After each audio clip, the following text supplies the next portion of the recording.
मैं आपसे वादा कर रहा हूं, अगर मल्ला का बेटा उप मुख्यमंत्री बनेगा तो बताओ मेरे अमूर की जनता, क्या अब्दुल्लाह का बेटा मुख्यमंत्री नहीं बन सकता? बताओ, क्या मोहम्मद का बेटा मुख्यमंत्री नहीं बन सकता बिहार का?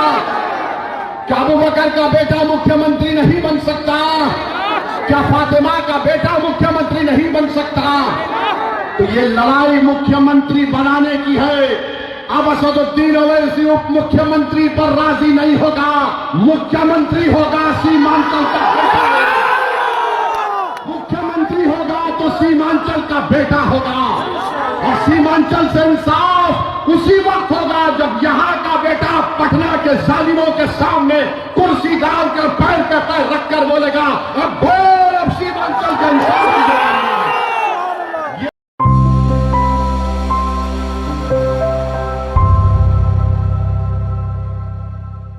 अल्हम्दुलिल्लाह हम यहाँ पर पहुँच सके और आपके दरमियान में खड़े होकर मुझे अपनी बात कहने का मौका मिल गया। मेरे अजीज दोस्तों और बुजुर्गों, क्योंकि वक्त बहुत हो चुका है, मैं आपसे एक अहम बात करके यहाँ से रुखसत हो जाऊंगा। मैं आपसे ये पूछना चाहूंगा कि नरेंद्र मोदी ने और उनकी सरकार, जिसको नीतीश कुमार की ताईद हासिल है, जो नया वक्फ का कानून बनाया है, क्या आप उस वक्फ कानून की ताईद करते हैं? क्या आप उस वक्फ कानून की ताईद करते हैं? कितने लोग नहीं ताईद करते? हाथ उठाइए। अपने फोन की लाइट भी जलाइए, फोन की लाइट जलाइए, ताकि मालूम हो सके कि हम उस वक्फ कानून की मुखालिफत करते हैं। लाइट कैसे जलाएंगे? ओ नहीं जलेगा, लाइव चल रहा है। यहाँ पर भी स्टेज पर सब लोग अपना फोन चालू करिए, लाइट जलाइए।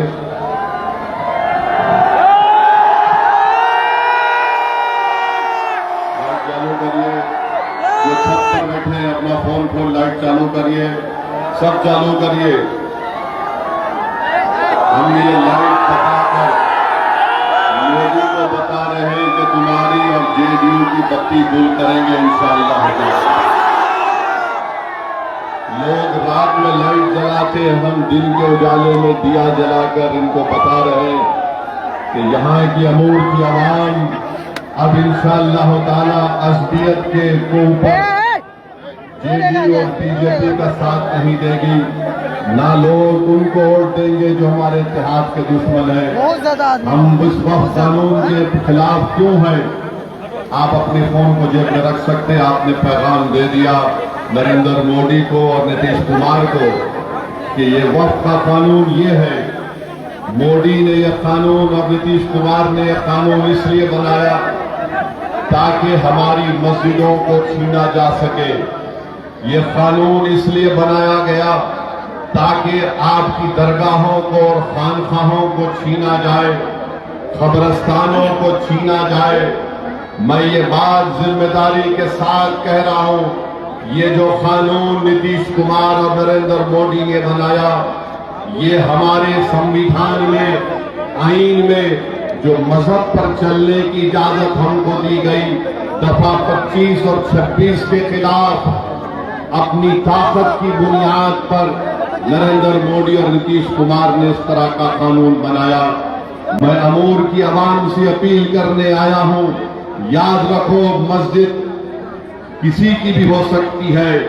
मस्जिद में नमाज सुरजापुरी भी पढ़ता है, मस्जिद में नमाज कुलहिया भी पढ़ता है, मस्जिद में नमाज शेरशाबादी भी पढ़ता है, मस्जिद में नमाज देवबंदी भी पढ़ता है, मस्जिद में नमाज बरेलवी भी पढ़ता है।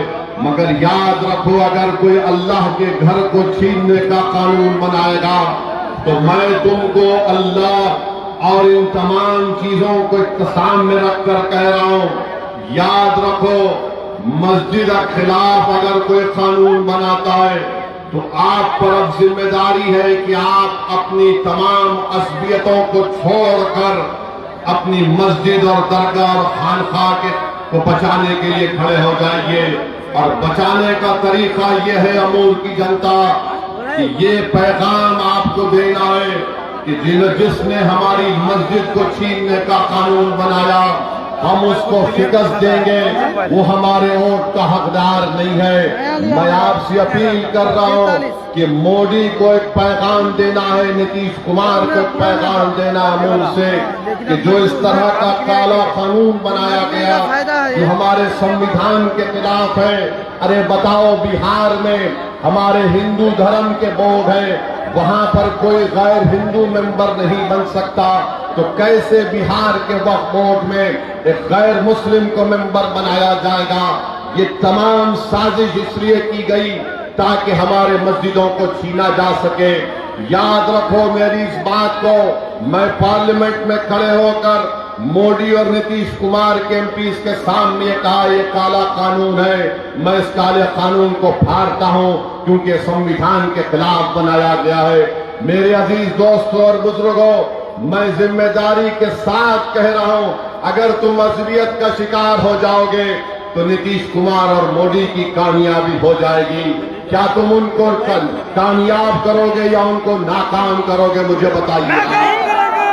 आप नाकाम करेंगे नीतीश कुमार और मोदी को? इंशाअल्लाह आप नाकाम करेंगे नीतीश कुमार और मोदी को? तो लगाइए मेरे साथ नारा, नारे तकबीर, नारे तकबीर। असबियत का शिकार मत होइए। याद रखिए, ये चुनाव इस बात को तय करेगा कि जो लोग ऐसा कानून बनाए हैं जिससे मस्जिदों को छीना जाएगा, जिसमें मुजरिम नीतीश कुमार भी है और नरेंद्र मोदी भी है। याद रखो, अपने इत्तेहाद को पारा पारा होने मत दो। इत्तेहाद अगर कमजोर होगा तो इनकी हिम्मतें और हौसले बढ़ जाएंगे। ये संविधान के खिलाफ एक वक्फ के कानून को बनाकर हमारी मजहबी तशक्कुस को और हमारी मजहबी शनाख्त को छीनने की कोशिशें की जा रही है। जो पार्टी आज नीतीश कुमार का निशान लेकर आ रही है, मैं उनसे पूछ रहा हूं, तुम मेरे एक सवाल का जवाब दो। क्या तुम इस वक्फ कानून की ताईद में वोट हासिल करने आए हो क्या? मैं आज सीमांचल और अमूर में खड़े होकर बेबाकी के साथ कह रहा हूं कि मैं अमूर की जनता से कह रहा हूं कि वक्फ के कानून के खिलाफ तुमको वोट देना पड़ेगा। ये मामला करोल ईमान का नहीं है, ये मामला वक्फ की जायदादों को बचाने का है, ये मामला हमारी मजहबी शनाख्त को बचाने का है, ये मामला हमारी मस्जिदों को बचाने का है। बताओ, तुम मस्जिद बचाने वाले का साथ दोगे या मस्जिद को छीनने वाले का साथ दोगे? 11 तारीख को तुमको पैगाम देना पड़ेगा, अपने इत्तेहाद का पैगाम देना पड़ेगा। अरे जो लोग आज मजलिस पर उंगली उठा रहे, मैं उस वक्फ कमेटी का मेंबर था। 6 महीने में उस कमेटी में लड़ता रहा। उस 45 तरमीमात के खिलाफ मैंने 128 पेजेस की रिपोर्ट पेश की। अरे आज मुझ पर उंगली उठाने वालों, पढ़ो उस रिपोर्ट को। असदुद्दीन ओवैसी को मालूम हो जाएगा कि मैंने कानून को सामने रखकर ये बताया कि तमाम तरमीमात का मकसद एक ही है कि उस पर कब्जा हासिल कर लिया जाए। बताओ, अगर तुम्हारे घर पर कोई कब्जा करता है, क्या 12 साल के बाद वो मालिक बन जाता है? अगर कोई आपके घर पे कब्जा करता है, जमीन पर कब्जा करता है, तो क्या 12 साल के बाद वो मालिक बनता है? मोदी ने ये काम किया कि अगर कोई वक्फ की जायदाद पर 12 साल कब्जा करेगा तो वो मालिक बन जाएगा। बताओ अमूर की जनता, वक्फ की जायदाद का मालिक मोदी है या अल्लाह है? इसका फैसला आपको करना पड़ेगा। बताओ, वक्फ की जायदाद का मालिक कौन है?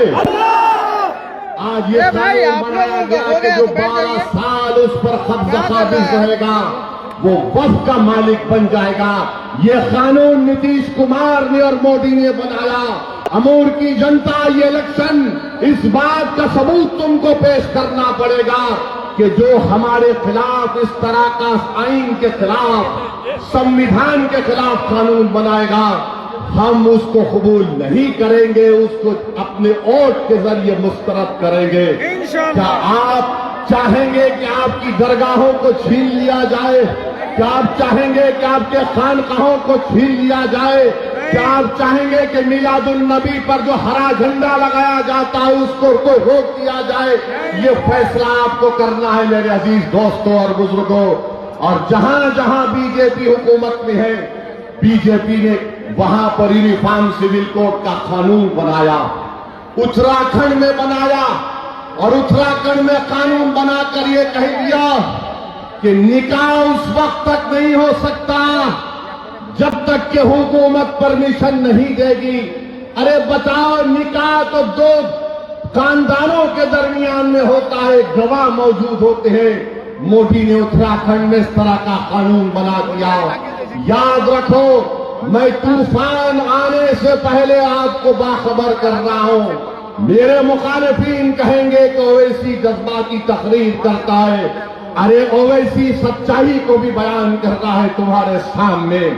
आपको सबूत देना पड़ेगा कि हम ऐसी ताकतों को शिकस्त देंगे जो हमको बांटकर हमारे कब्रस्तानों को, मस्जिदों को, दरगाहों को, खानकाहों को वीरान करना चाहते हैं। तमूर की जनता एक शीशा पिला हुई दीवार की तरह तुमको खड़े होकर इन तमाम ताकतों का जवाब देना है जो हमारी मजहबी तशख्खुस को छीनना चाहती है। और एक काला कानून उन्होंने बना दिया। मेरे अजीज दोस्तों और बुजुर्गों, ये अहम वक्त है। आज अगर आप जरा सा भी कोताही खुदा ना खास्ता हो जाएगी तो फिर आने वाले वक्त में हम सिर्फ आंख में आंसू लाकर रोते रहेंगे। अगर 11 तारीख के दिन अमूर की जनता ये तय कर ले कि वक्फ के कानून के खिलाफ वोट देना है, देंगे वक्फ कानून के खिलाफ, देंगे वक्फ कानून के खिलाफ वोट। किसको देंगे वोट? कहीं नीतीश कुमार, जेडीयू और वो जो पुरानी पार्टी, उसको तो नहीं देंगे ना। याद रखो, ये बार बार मैं आपको बता रहा हूं, यही नीतीश कुमार है, यही मोदी है। आज बताओ, अमूर में कोई घुसपैठी है? बोलो, अमूर में कोई घुसपैठी है? तो क्या नीतीश कुमार और मोदी नहीं कह रहे हैं कि आकर सीमांचल और अमूर में घुसपैठी है? तुम हमको जलील और रुस्वा करना चाहते हो। सीमांचल और अमूर की सरजमीन पर बसने वाले गयूर लोग हैं। अगर गरीब है मगर गयूर है, गरीब है मगर वो अपनी इज्जत का सौदा करने के लिए तैयार नहीं है। आज मोदी और नीतीश कुमार आकर पूरे सीमांचल को मोदी भाषण में कह रहे घुसपैठियों को निकालेंगे।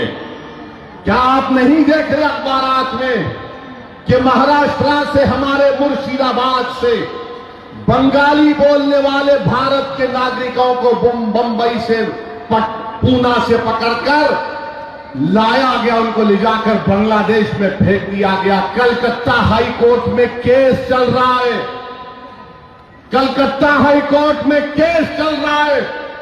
बताओ, अगर तुम्हारी आवाज नहीं होगी अमूर की जनता तो कौन लड़ेगा? क्या तुम उसका साथ दोगे जिसको 30 साल तुमने साथ दिया, जो आज तुम्हारे दरमियान में कभी नजर नहीं आया? क्या आप उसका साथ दोगे जो तुमको घुसपैठी कहकर हमारे इत्तेहाद को पारा पारा करना चाहता है? ये फैसला आपको करना है अमूर की जनता। मैं आपसे वादा कर रहा हूं, मैंने पहले भी कहा और आज भी कह रहा हूं, जब तक ओवैसी जिंदा रहेगा, सीमांचल के बच्चे और मां और बहनों के लिए लड़ता रहेगा इंशाअल्लाह। कोई दुनिया का माइका लाल मुझे बिहार और सीमांचल आने से रोक नहीं सकता।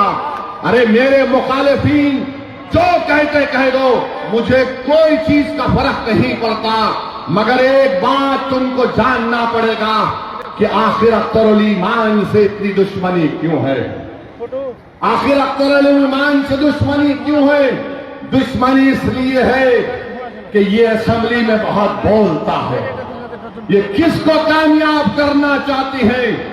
उनको कामयाब करना चाहती है जिनके आका उनको हुक्म देंगे कि खामोश, तो वो खामोश हो जाएंगे। मेरे भाई, आपको एक लड़ने वाले की जरूरत है, बोलने वाले की जरूरत है। और जो लोग ये कह रहे कि अख्तरुल ईमान 5 साल का मौका मिला। अरे भाई 30 साल का हिसाब कौन देगा मुझे बताओ? 30 साल का हिसाब कौन देगा मुझे बताओ? कि तुमने अमूर में इतनी बीमारियां पैदा कर दी थी, 5 साल में तो बीमारी का खात्मा नहीं होता। हम जरूर इन तमाम बीमारियों का खात्मा करेंगे इंशाअल्लाह ताला। मैं आपसे वादा कर रहा हूं कि जो काम नहीं हुए वो काम होंगे इंशाअल्लाह ताला। मैं आपके दरमियान में खड़े होकर कह रहा हूं कि अमूर और बैसा ब्लॉक में इंशाअल्लाह ताला हफ्ते में 2 दिन अख्तरुल ईमान अमूर ब्लॉक में बैठेंगे, बैसा ब्लॉक में 2 दिन बैठेंगे। यहां पर हम दफ्तर बनाएंगे, दारुस्सलाम उसका नाम रखेंगे और 2 महीने में एक मरतबा मैं खुद तुम्हारे दरमियान में आकर बैठूंगा और देखूंगा कि अख्तरुल ईमान काम कैसा कर रहे हैं। तो मैं आज तुमसे कह रहा हूं, अमूर की जनता, मैं तुम्हारे सामने गुजारिश कर रहा हूं कि खुदा के लिए आज इत्तेहाद को पारा पारा होने मत दो। दुश्मन कामयाब हो जाएगा। सुरजापुरी, कोलैया, शेरशाहबादी का मामला नहीं है। जिस जमीन का मालिक अल्लाह है, उसकी जायदाद के खिलाफ जो कानून बनाया, उस मोदी और जेडीयू के खिलाफ आपको एक ताकत बनकर 11 तारीख के दिन अपने के वोट का इस्तेमाल करना है। क्या आप मेरा साथ देंगे मेरे भाई? मेरी मां और बहनों, आपकी दुआओं की और आपकी साथ की जरूरत है। मेरे बुजुर्गों, हमेशा आपकी सरपरस्ती की और दुआओं की जरूरत है। मजलिस जब से सीमांचल में आई, सबकी नींद हराम हो चुकी है। जो कोई आता है, हर मोदी से लेके अमित शाह से लेके नीतीश कुमार, तेजस्वी, कांग्रेस, एक नई पार्टी आई, वो भी ओवैसी क्यों आता? ओवैसी को हैदराबाद से आने की क्या जरूरत है? अरे क्या बिहार तुम्हारे बाप का है क्या सीमांचल को हम नहीं आ सकते क्या? बराबर आएंगे और लड़ते रहेंगे। हमने अपनी सियासी जहद का बिहार में आगाज आपके दरमियान में सीमांचल की सरजमीन से किया। कोई हमको रोक नहीं सकता। पिछले बार भी आपने बड़ी मेहनतों और जुस्तजू के बाद आपने यहां से अख्तरुल ईमान साहब को कामयाब किया। अगर कोई ये कहता है कि मैं अमूर का बेटा हूं, तो बताओ मैं क्या हूं तुम्हारे लिए? आपको 11 तारीख के दिन बताना पड़ेगा। अगर कोई घर का बेटा 30 साल मौका मिलने के बाद भी अगर काम नहीं करता, तो उस घर के बेटे को लोग बोलते ये निकम्मा बेटा। 30 साल का मौका मिला। कितना? 30 साल। 30 साल में उन्होंने कुछ नहीं किया। जब सैलाब आता था, जमीन कटती थी, लोगों ने पूछा हजरत इसका क्या वजह है, इसका कारण क्या है? तो हजरत ने फरमाया दसन दसन दसन है। कहा था ना, याद है ना? अख्तरुल ईमान ने कहा कारण यह है कि निकम्मा है। अख्तरुल ईमान ने कहा कारण यह है कि निकम्मा है। अरे कोई घर का बेटा बोलने से घर का बेटा नहीं बन जाता। असदुद्दीन ओवैसी तुम्हारा खादिम था और रहेगा इंशाअल्लाह ताला। अख्तरुल ईमान तुम्हारा खादिम था और रहेगा इंशाअल्लाह ताला। अरे सीमांचल हमारे दिल के बहुत करीब था और है और रहेगा। हम हर वक्त आपके दरमियान में थे और रहेंगे मेरे अजीज दोस्तों और बुजुर्गों। अख्तरुल ईमान ने जो काम करवाए वो किताब का, ये किताब अख्तरुल ईमान ने छपाया। क्या कोई पढ़ के बोल सकता? जो मजलिस के खिलाफ आज बहुत बोल रहे हैं, बताओ तुमने 30 साल में क्या किया? और दूसरी तरफ जो जेडीयू का उम्मीदवार है, मैं तुमको बता चुका हूं मोदी ने क्या क्या किया। CAA का कानून, ट्रिपल तलाक का कानून। बताओ ट्रिपल तलाक का कानून क्या सिर्फ एक समुदाय पर लागू होता, सब पर नहीं होता? क्या CAA का कानून सब पे लागू नहीं होता? कि यकसा सिविल कोड का कानून जिसको बनाने की बात आरएसएस बीजेपी करती है वो सब पे लागू नहीं होगा। ये वक्त अज़मियत के मुजाहरे करने का नहीं है, ये वक्त इत्तेहाद को मजबूत करना है। मेरे अजीज दोस्तों और बुजुर्गों, मेरे नौजवान साथियों, ये लड़ाई तुम्हारी है, तुम्हारे मुस्तकबिल की लड़ाई है। बिहार में 60% आबादी, 35 साल से कम उम्र नौजवानों पर मुश्तमिल है। और जो लोग मंजलिस को बोलते गठबंधन के बारे में, मैं आपसे कह रहा हूं कि आज दरभंगा में गौरा बोरन एक विधानसभा है, वहां पर राजद ने, गठबंधन ने अफजल अली खान को उम्मीदवार बनाया और अफजल अली खान के खिलाफ तेजस्वी जाकर संतोष सहनी को वोट देने की बात करता है। बोलो गठबंधन के लोग, तुम्हारा उम्मीदवार अफजल अली खान और तेजस्वी जाकर कहता है कि संतोष सहनी को वोट दो। कितना रुस्वा तुम हमको करोगे। और लोग बोलते हो ऐसी भड़काऊ भाषण देता है। मैं भड़काऊ भाषण नहीं दे रहा हूं, मैं मुबारकबाद दे रहा हूं वीआईपी पार्टी के जिम्मेदारों को कि वो 3-3.5% है, मगर उन्होंने अपने इत्तेहाद का सबूत दिया। 17% अल्पसंख्यक समाज मुसलमान है, बिहार में सबसे बड़ा समाज है, मगर आज आप देख लीजिए कि किसी के मुंह में जबान तो है मगर बोलने की जरूरत नहीं है, बोलने की जरूरत नहीं है। 17% है और तेजस्वी के बाजू बैठकर वीआईपी का लीडर कहता है कि अब की बार मल्लाह का बेटा उप मुख्यमंत्री बनेगा। मैं आपसे वादा कर रहा हूं, अगर मल्लाह का बेटा उप मुख्यमंत्री बनेगा तो बताओ मेरे अमूर की जनता, क्या अब्दुल्लाह का बेटा मुख्यमंत्री नहीं बन सकता? बताओ क्या मोहम्मद का बेटा मुख्यमंत्री नहीं बन सकता बिहार का? क्या अबू बकर का बेटा मुख्यमंत्री नहीं बन सकता? क्या फातिमा का बेटा मुख्यमंत्री नहीं बन सकता? तो ये लड़ाई मुख्यमंत्री बनाने की है। अब असदुद्दीन ओवैसी उप मुख्यमंत्री पर राजी नहीं होगा, मुख्यमंत्री होगा सीमांचल का बेटा। मुख्यमंत्री होगा तो सीमांचल का बेटा होगा और सीमांचल से इंसाफ उसी वक्त होगा जब यहां का बेटा पटना के जालिमों के सामने कुर्सी डालकर पैर पे पैर रखकर बोलेगा, अब बोल, अब सीमांचल का इंसाफ दिलाएंगे। ये ताकत आपको देना है, ये ताकत आपको अपने वोट के जरिए देना है। देंगे ताकत आप, वोट पड़ेगा, सीमांचल के नाम पर वोट देना है। इसीलिए आज आप देखते हैं कि बौखलाहट का शिकार होकर एक तरफ से मोदी और नीतीश कुमार, दूसरी तरफ से वो 30 साल के निकम्मे साहब, दोनों मिलकर अख्तर अली खान के खिलाफ दो महाजों पर लड़ रहे। मैं एक तरफ कहूंगा, फिर से कह रहा हूं, मेरे भाई, अज़मियत का वक्त नहीं है, इत्तेहाद का वक्त है। याद रखो, तुम्हारी शनाख्त सुरजापुरी भी है, तुम्हारी शनाख्त तुलैया भी है, तुम्हारी शनाख्त शेरशाहबादी भी है।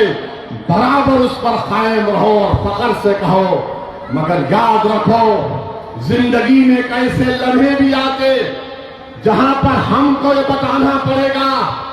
अगर कोई कहता है कि ओवैसी हैदराबाद से आया, मुझे आज किसी ने पूछा इसका क्या जवाब दे, मैंने कहा उसका एक ही जवाब दे भाई, तू उसको बोल हाँ हैदराबाद से आया, मगर मेरा उसका रिश्ता ये है, वो रिश्ता जिसको रब्बे करीम ने कलमे की बुनियाद पर कायम किया, जो खून के रिश्ते से बढ़कर है।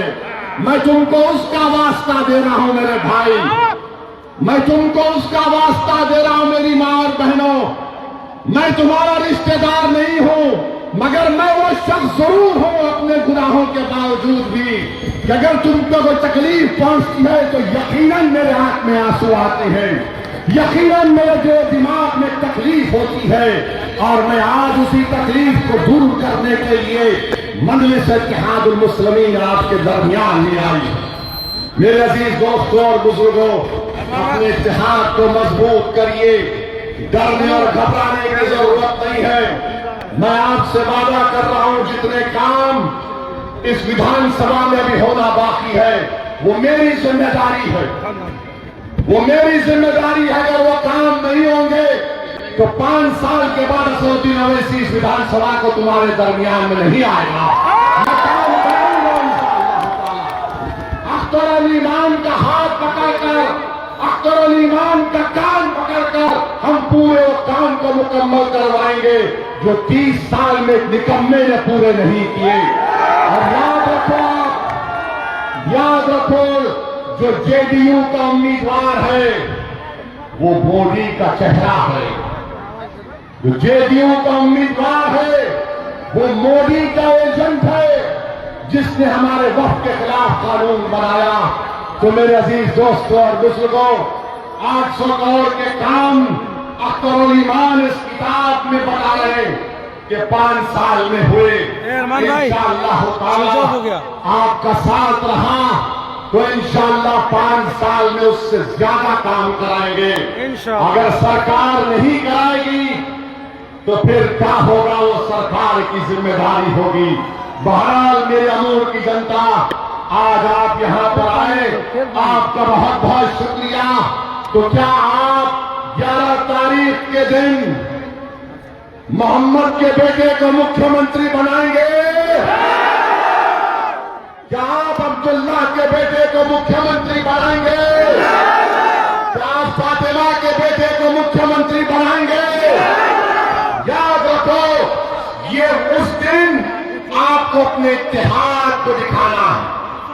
इत्तेहाद बताएंगे ना आप मुत्तहिद रहेंगे ना इंशाअल्लाह। तो हमारे साथ आग उठा करके ये सीमांचल जिंदाबाद, सीमांचल जिंदाबाद, सीमांचल जिंदाबाद, पतंग छाप जिंदाबाद, नारे तकबीर, नारे तकबीर। अल्लाह सलामत रखे आपको। अस्सलाम वालेकुम व रहमतुल्लाहि व बरकातहू।